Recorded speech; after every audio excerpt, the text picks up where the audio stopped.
तो आगे वर्णन है कि दिति महारानी के लिए कश्यप मुनि ने बड़ा ही सुंदर सहज व्रत बताया है। और दूसरे स्थान पे जो दिति है, असुरों की माता है, उन्हें पुंसवन बड़ा कठिन व्रत बताया है, जो कि 1 साल तक चलेगा, उसमें एक भी त्रुटि नहीं कर सकते। उस पुंसवन व्रत को वे करती हैं। अंतिम दिन वे झूठे मुंह सो जाती हैं।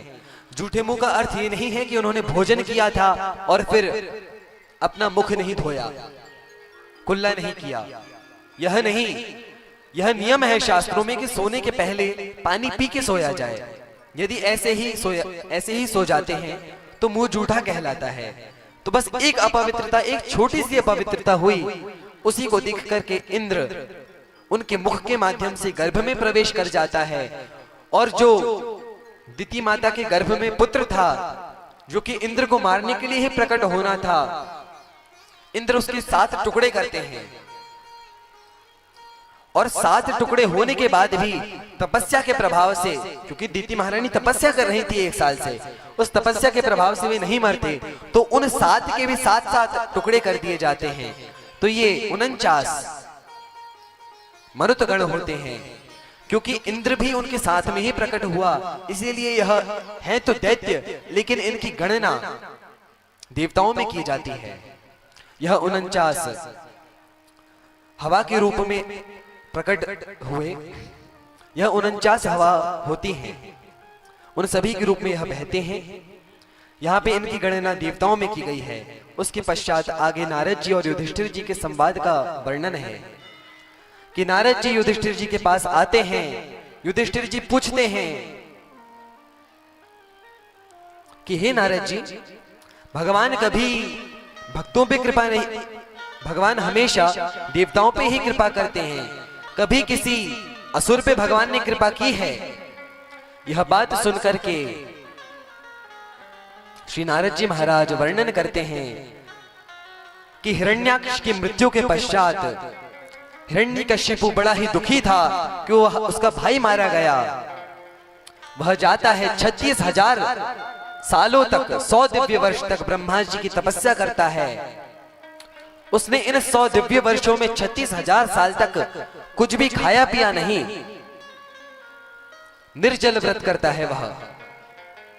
और इतनी कठिन तपस्या के बाद जब उसकी तपस्या के प्रभाव से उसके सर से अग्नि निकलना प्रारंभ हो गई, उसके पूरे शरीर को चींटियों ने घेर लिया, और उसके शीश से जो अग्नि निकल रही थी वह इतना अधिक सभी लोगों को जला रही थी कि स्वर्ग आदि लोक जलने लगे। सभी देवता प्रार्थना करते हैं कि ब्रह्मा जी जाओ, आपकी तपस्या कर रहा है। इसकी तपस्या का प्रभाव इतना हो गया कि हम सभी के लोक जल रहे हैं। तब ब्रह्मा जी जाते हैं, हिरण्यकशिपु से कहते हैं वरदान मांगो। हिरण्यकशिपु कहता है अमर बना दो। अब ब्रह्मा जी कहते हैं अमर तो मैं खुद नहीं हूं, तुम्हें अमर कैसे बना दूं? तब हिरण्यकशिपु अपना दिमाग चलाता है और वह कहता है कि मुझे आप ऐसा वरदान दें कि ना मैं दिन में मरूं ना रात में मरूं, न ही मैं घर के बाहर मरूं ना ही घर के अंदर मरूं, न ही अस्त्र से मरूं ना ही शस्त्र से मरूं। आपकी बनाई प्रकृति में जितने भी जीव हैं 84 लाख योनियों में से किसी योनि से न मरूं। उसने इतनी लिस्ट सुनाई, उसका जितना दिमाग चल सकता था उसने उतना दिमाग चलाया। ब्रह्मा जी ने कहा तथास्तु, यह अमर होने का वरदान तो नहीं है, इसीलिए मैं तुम्हें प्रदान करता हूं।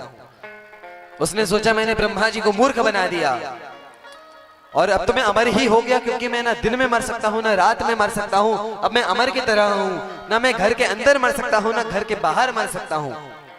अब मैं अमर हो गया हूं। उसने पूरे ब्रह्मांड में हाहाकार मचा दिया। देवताओं को स्वर्ग खाली करना पड़ा, वह स्वर्ग का राजा बन गया।